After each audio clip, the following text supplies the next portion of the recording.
Cheikh Diop, secrétaire général de la synthèse Force du Changement, Confédération nationale des travailleurs du Sénégal, Force du Changement. Oui, ce qu'il explique, c'est qu'aujourd'hui, le monde entier est en train de vivre sous la contrainte d'une pandémie Covid-19.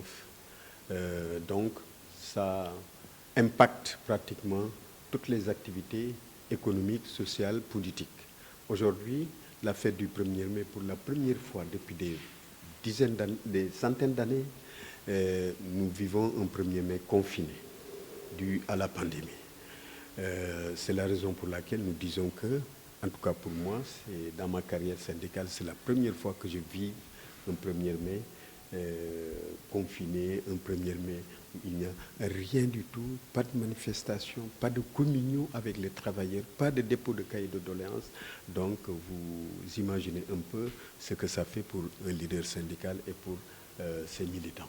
Nous avons l'habitude de dire, tant que tourneront les machines, naîtront des revendications. Donc les revendications, il y en a. Seulement dans cette période, qui est considérée comme étant une période de guerre, le mouvement syndical se dit bien qu'en période de guerre, il n'y a qu'une seule revendication qui vaille, la paix.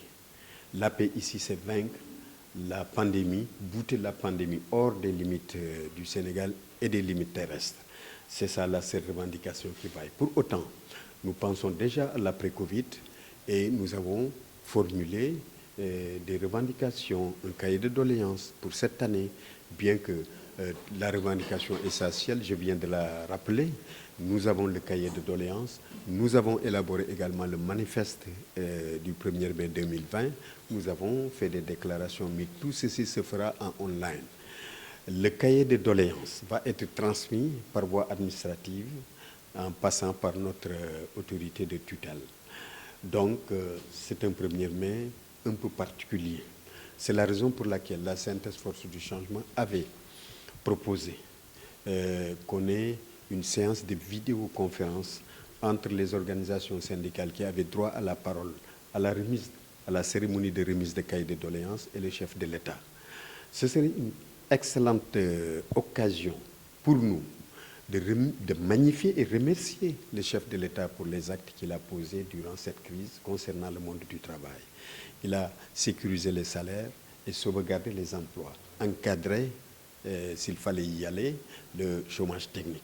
Donc, ces actes-là que nous avions, ces revendications que nous avions portées lors de la rencontre, lors de la consultation, en plus de celles qui concernent notre économie, parce que nous plaçons l'entreprise au centre de nos préoccupations. On avait porté aussi bien des revendications pour les travailleurs, mais aussi pour le soutien de notre économie à travers cette crise. Le président a pris en compte toutes ces revendications. Il a mis en place un plan d'urgence de résilience économique et sociale que nous saluons. Parce que le social, c'est les ménages, les couches les plus démunies. Étant entendu que ça aussi nous concerne. Des mesures d'accompagnement pour notre économie, le secteur privé particulièrement. C'est pourquoi nous aurions souhaité quand même évoquer toutes ces questions au cours de cette vidéoconférence avec lui et lui permettre également de livrer un message au monde du travail. Un message non pas dans le sens de nos revendications, parce qu'on n'en posera pas de revendications au cours de cette vidéoconférence, mais qu'il livre un message qui pourrait booster l'ardeur des travailleurs dans ce combat contre le coronavirus. Ce serait aussi nous aider à mieux remobiliser dans la sensibilisation, à mieux impliquer le monde du travail dans ce combat. Il est déjà, certes, mais cette séance aurait également mis du baume dans le cœur des travailleurs parce que ça aurait symbolisé le 1er mai.